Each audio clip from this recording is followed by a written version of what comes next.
Eu não me lembro bem do ano. Não sei, terá sido lá por 1970, por aí. Um dia o meu pai mandou chamar-me e disse: Olha, eu vou visitar a prisão da Baixada e quero que venhas comigo.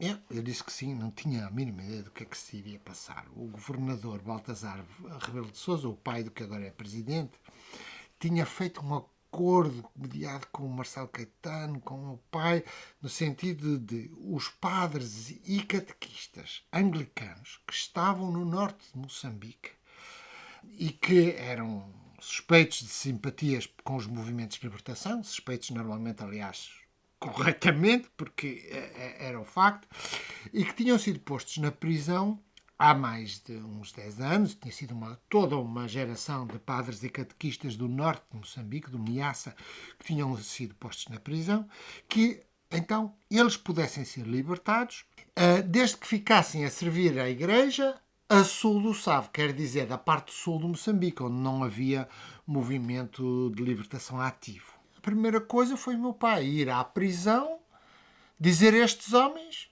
que se eles aceitassem estas condições, eles poderiam ser libertados. E, portanto, lá fomos.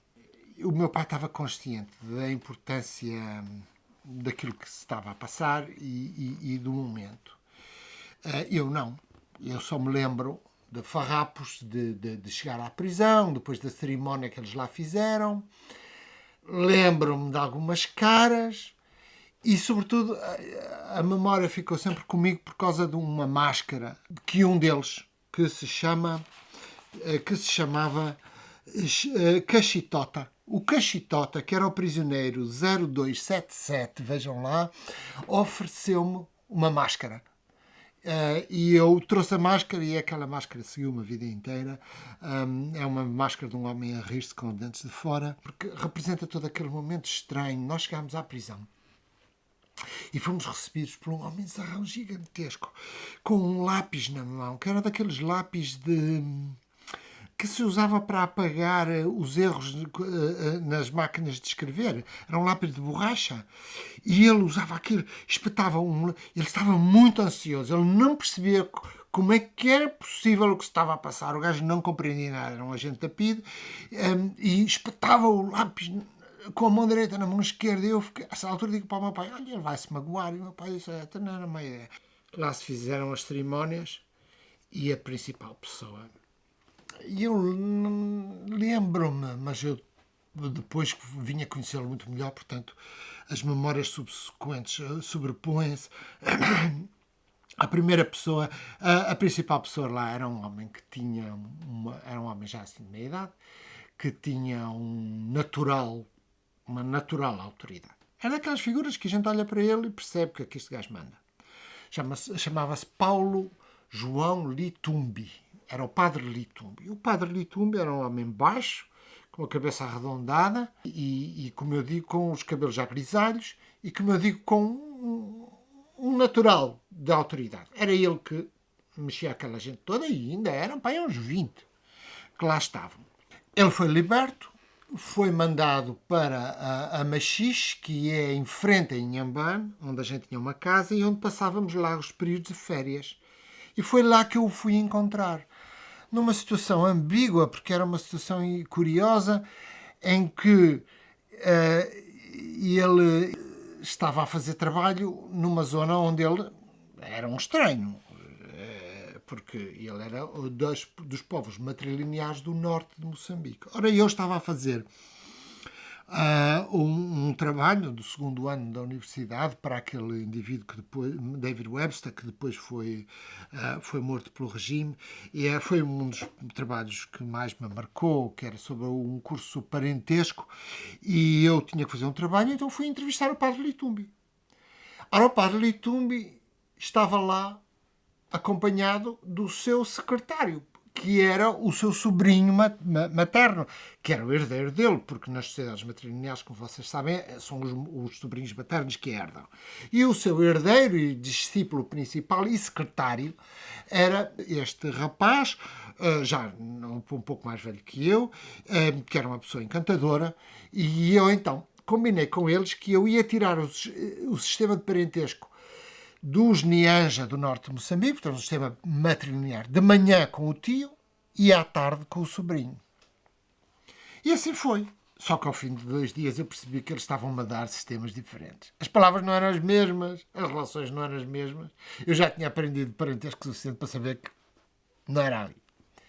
Então juntei-os um dia e disse ao padre: ó Sr. Padre, eu preciso de perceber o que é que se está a passar. Então aqui o seu sobrinho dá-me palavras diferentes que o senhor está a dar.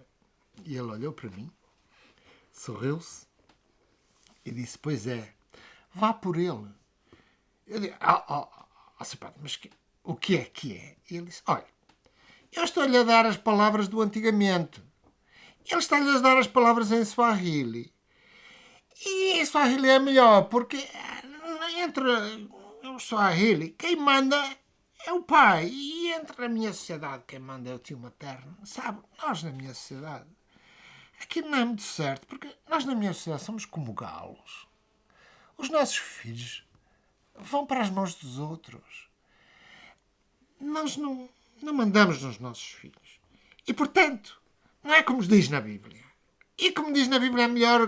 Portanto, olha, você vá pelo que ele lhe diz, não vá porque eu estou a dizer que é melhor assim. É claro que eu fiz precisamente o contrário, como podem imaginar.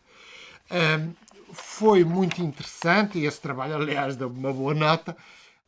E depois, nunca mais contactei o padre Litumbi. Quando o meu pai saiu de Moçambique, em 76, ele foi entronizado bispo de Niassa e teve um papel muito importante lá. Ainda hoje, por exemplo, vi no Facebook que há um grupo chamado A Voz do Dom Paulo Litumbi.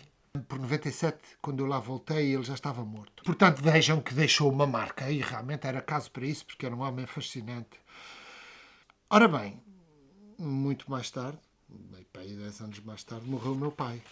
E quando o meu pai morreu, nós olhando pelas suas notas, encontramos a seguinte carta que eu vos vou ler. É uma carta de 27 de dezembro de 1988, portanto, 12 anos depois de meu pai ter saído de Moçambique, já no período final da Guerra Civil, ele escreve o seguinte: excelentíssimo e reverendíssimo Sr. Bispo Dom Daniel da Vina Cabral, porque ele usava o título inteiro, como o meu pai usava para ele também, recebi a sua amorosa carta, cuja a nós apareceu como o anjo que vinha dos céus, com boas novas de restauração espiritual, para que eu e a minha Helena digamos muitíssimo obrigado. Pois ele descreve, o meu pai tinha-lhe mandado umas coisas para os ajudar, porque eles estavam com problemas muito graves, como vocês verão. E depois diz: mamã Anita, que era a minha mãe. Helena, embora doente, quando ouviu as vossas palavras, estava cheia de alegria. E era medicamento para ela. Comeu bem, dormiu bem. A Florinda pede fotografias do João e do seu irmão. Eu estava na casa dela. Neste ano ela saiu-se bem nos exames, passou a 11ª classe. Quanto às tentativas dos bandos armados, no mês de junho de 1987 apareceram na minha casa, portanto, estamos a falar do Niassa, era cerca das 6 horas. Minha mulher estava ainda na cama. Quando queria levantar, ouviu disparos e 2 balas entraram na casa. E os bandos entram na casa e disseram-lhe que ficasse debaixo da mangueira. Todas as pessoas de Mbamba fugiram, ficando só ela. Os bandos começaram a saquear as casas. Levaram todos os lençóis, mantas, todos os vestidos da Helena e os meus também. Camisas, casacos, calças, 12 pares de sapatos, batinas, alvas, capas, mitra, lençóis do altar e qualquer espécie de roupa. Levaram também pratos, garfos, colheres, chávenas, copos. Quando saíram, vieram tirar toda a roupa do corpo da Helena, deixando-lhe só as cuecas, e foram-se embora. Quando as pessoas voltaram do mato, alguém deu-lhe uma capulana emprestada. Pela segunda vez, vieram capitular todos os meus bois. Quando eu ouvi, só fiquei satisfeito por ouvir que a Helena não foi matada. Despedi-me do hospital, está a falar do hospital missionário ao lado do lago, onde ele costumava ir, e não na casa na casa dele, portanto em Mbamba, que era uma casa rural, e fui a casa, levando a Helena até o posto de administração de Metangula, na casa de Shimoemoe, filha do cônego Suizane Luma. E é aí onde estamos. Mas de vez em quando a Helena enche de coragem em visita às machambas. Sofremos com paciência, esperando que qualquer dia teremos paz, aqui no mundo ou no céu. O Senhor é meu pastor. No dia 9 de janeiro vou a Metangula a visitar a Helena e voltarei em março. Graças a Deus tenho transporte dos dólares oferecidos pela sua casa. A população cristã do Niassa não fugiu, ainda ficam nas aldeias, mas dormindo escondidas, quer dizer, escondidas no mato. As igrejas funcionam até agora.